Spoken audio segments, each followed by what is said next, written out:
How to create list in HubSpot. So first go to HubSpot, and then you can just hover your mouse over this icon here, and then you can just click on lists.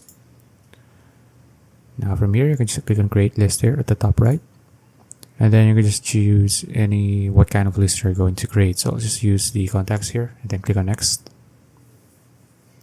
Now from here, if you want to create an active list, as you can see this one, you'll need to have a filter here, but I'm just going to create a static one. So I'll just click on review and save, and then choose static.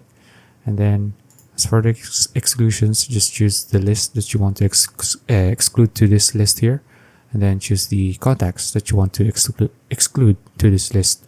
Now let's go back to properties, just add your description here.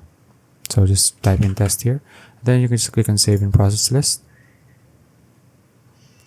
Now, and there you go. Now let's just go back to list just to check.